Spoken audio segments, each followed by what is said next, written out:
बूढ़े गिद्ध ने बताया कि आखिर क्यों बुढ़ापे में औलाद माता पिता का साथ छोड़ देती है। आज का यह प्रसंग हर किसी को ध्यान से सुनना चाहिए, क्योंकि बुढ़ापा तो जीवन का वह चरण है जो एक दिन हर किसी के जीवन में आता ही है। जो आज छोटा बच्चा है वह कल किशोर बनेगा, परसों जवान होगा और समय के साथ आगे चलकर बुजुर्ग बनना ही पड़ेगा। यह प्रकृति का नियम है जिसे कोई भी बदल नहीं सकता।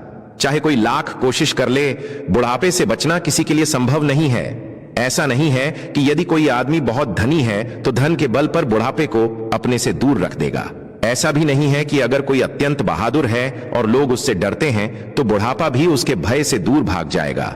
और न ही यह संभव है कि कोई व्यक्ति बड़ा विद्वान या ज्ञानी है तो ज्ञान का बल पाकर वह बुढ़ापे को रोक पाएगा। चाहे कोई संपन्न हो, बलवान हो या बहुत ही चालाक हो, जब बुढ़ापे का समय आएगा तो उसके सारे हुनर व्यर्थ हो जाएंगे और उसे उस अवस्था को स्वीकार करना ही पड़ेगा। इसलिए इस विषय को हर व्यक्ति को ध्यान से सुनना चाहिए ताकि समझा जा सके कि आखिर संतान बुढ़ापे में माता पिता का साथ क्यों छोड़ देती है। गूढ़ बात को समझने के लिए हमें इस कथा को ध्यानपूर्वक सुनना चाहिए। किसी वन में एक बहुत विशाल वट वृक्ष खड़ा था। उस वृक्ष पर हजारों पक्षी आकर चहचहाते रहते थे। यूं कहिए कि पूरे जंगल के पक्षियों के लिए वह वट वृक्ष एक विश्राम का स्थान था। कई पक्षियों का तो वह वृक्ष स्थायी निवास स्थान बन गया था। उस पर बैठकर पक्षी अपार सुख और आनंद की अनुभूति करते थे। कहते हैं, जब हम किसी जगह पर या किसी जीव के साथ लंबे समय तक रहते हैं तो हमें उससे गहरा मोह हो जाता है। ठीक उसी प्रकार उस वट वृक्ष पर निवास करने वाले पक्षियों को भी उस वृक्ष से गहरा लगाव हो गया था। एक समय ऐसा आया जब जंगल में भयंकर सूखा पड़ गया। लगातार कई वर्षों तक वर्षा नहीं हुई। बरसात न होने के कारण जंगल के पेड़ पौधे धीरे धीरे सूखने लगे। वह विशाल वट वृक्ष भी पानी न मिलने की वजह से मुरझाने लगा। तब धीरे धीरे पक्षी उस वृक्ष को छोड़कर दूसरे स्थानों की ओर उड़ने लगे। जब वह वृक्ष पूरी तरह से सूख गया और उसकी डालियां टूट टूट कर नीचे गिरने लगीं, तब वहां रहने वाले सभी पक्षियों ने उस वृक्ष को त्याग दिया और नए स्थान पर जाकर अपना घर बना लिया। लेकिन उस वृक्ष पर केवल एक बूढ़ा गिद्ध अकेला बैठा रह गया। उसने देखा कि उसके साथ रहने वाले सभी पक्षी एक एक करके उस वृक्ष को छोड़कर चले गए हैं। कई पक्षियों ने बूढ़े गिद्ध को भी समझाया कि वह भी वहां से निकलकर किसी हरे भरे वृक्ष पर चला जाए, परंतु बूढ़े गिद्ध ने उनसे साफ मना कर दिया। बूढ़े गिद्ध ने मन ही मन सोचा कि मेरा जन्म इसी पेड़ पर हुआ है, इसी की शाखाओं पर खेल कूद कर मैं बड़ा हुआ हूं। मेरे जीवन के सारे सुख दुख का साथी यही वृक्ष रहा है। इस वृक्ष ने मुझे अपनी छाया और फल फूल देकर पाला पोसा है। जब इसने मेरे जीवन के हर अच्छे बुरे समय में मेरा साथ दिया है, तो अब जब इस पर विपत्ति आई है तब मैं इसे छोड़कर कैसे चला जाऊं। गिद्ध ने दृढ़ निश्चय किया कि वह किसी भी परिस्थिति में इस वृक्ष को नहीं छोड़ेगा। उसने सोचा कि वे संतानें बड़े स्वार्थी और कृतज्ञ होती हैं जो अपने माता पिता को बुढ़ापे में अकेला छोड़ देती हैं। जब वे खुद अपनी जिंदगी सुख सुविधाओं में बिताने लगती हैं तब अपने वृद्ध माता पिता को भूल जाती हैं। ऐसी औलाद पर तो धिक्कार है जो अपने ही माता पिता के बुढ़ापे का सहारा नहीं बनती। गिद्ध ने आगे सोचा, जब तुम छोटे और असहाय थे तब क्या तुम्हारे माता पिता ने तुम्हारा साथ छोड़ा था? जब तुम बीमार हुए थे तब क्या उन्होंने तुम्हें अकेला छोड़कर चले जाने का विचार किया था? जब तुम किसी संकट में फंस गए थे या झगड़े में हार गए थे तब क्या तुम्हारे माता पिता ने तुम्हें बेसहारा छोड़ा था? और जब उनके मन में किसी स्वादिष्ट भोजन की इच्छा हुई थी तब क्या उन्होंने वह चीज अकेले खाई थी और तुम्हें भूखा रखा था? नहीं, कभी नहीं। फिर अब जब वे बुढ़ापे में पहुंच गए हैं तब तुम उनसे घृणा क्यों करने लगे? उन्होंने तुम्हारे लिए जीवन भर इतना त्याग किया, पर तुम उनके लिए इतना भी नहीं कर सके कि उनके बुढ़ापे की लाठी बनो। बूढ़े गिद्ध ने दृढ़ प्रण किया कि वह अपने प्राण निकलने तक इस वृक्ष को कभी नहीं छोड़ेगा। कुछ समय बीता और वह वृक्ष पूरी तरह जर्जर हो गया। उसमें दीमक लग गई और वह खोखला होने लगा। फिर भी गिद्ध ने उस वृक्ष का साथ नहीं छोड़ा। दिन में वह थोड़ा उड़कर भोजन की तलाश कर लेता और संध्या होते ही फिर उसी सूखे वृक्ष पर आकर बैठ जाता। इस प्रकार कई दिन बीत गए। इस बीच जो पक्षी उस वृक्ष को छोड़कर हरे भरे स्थान पर चले गए थे, उन्होंने आपस में सोचा कि बूढ़े गिद्ध काका अभी भी उस सूखे वृक्ष पर बैठे हैं। क्यों न हम सब मिलकर उनके पास चलें और उन्हें समझाकर अपने पास बुला लें। यह विचार कर कुछ पक्षी बूढ़े गिद्ध के पास पहुंचे और उन्होंने उसे मनाने का प्रयास किया। उन्होंने कहा, गिद्ध काका, आप क्यों इस सूखे और जर्जर वृक्ष पर बैठे रहते हो? इस वृक्ष का जीवन समाप्त हो चुका है। इसके साथ टिके रहना तो अपने प्राणों को संकट में डालना है। समझदारी इसी में है कि आप भी इसे छोड़कर हमारे साथ किसी हरे भरे वृक्ष पर चलें।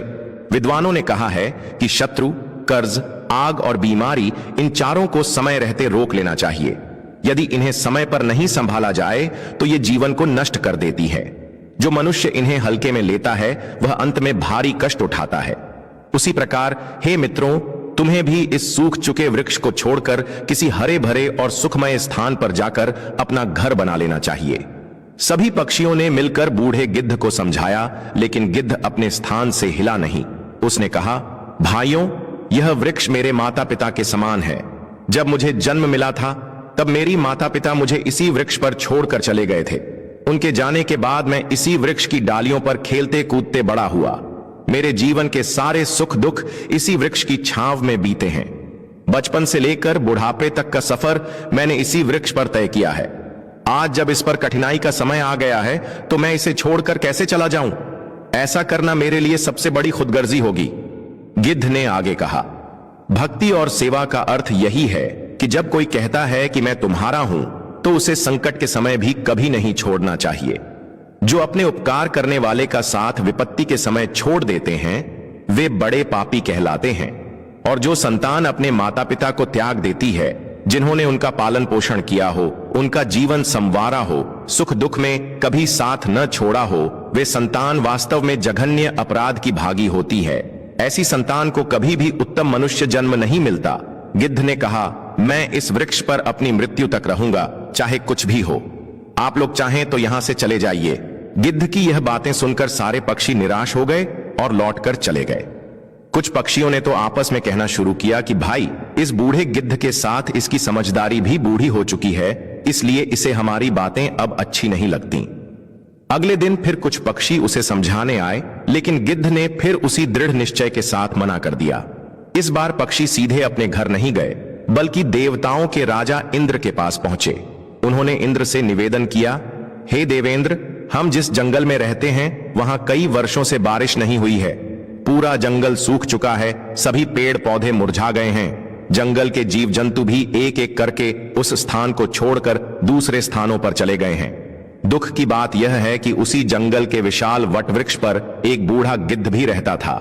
हम सभी पक्षी तो मजबूरी में वहां से चले आए, लेकिन वह बूढ़ा गिद्ध अब भी उस सूखे वटवृक्ष को छोड़कर कहीं और जाने के लिए तैयार नहीं है। वह कहता है कि मरते दम तक उस वृक्ष को नहीं छोड़ेगा। हे देवेंद्र, आप स्वयं चलकर उसे समझाइए, शायद वह आपका कहा मान ले। पक्षियों की प्रार्थना सुनकर इंद्र ने उनकी विनती स्वीकार कर ली और उनके साथ उस जंगल में पहुंचे। वहां जाकर उन्होंने बूढ़े गिद्ध से कहा, हे गिद्धराज, मैं देवराज इंद्र तुम्हें समझाने आया हूं।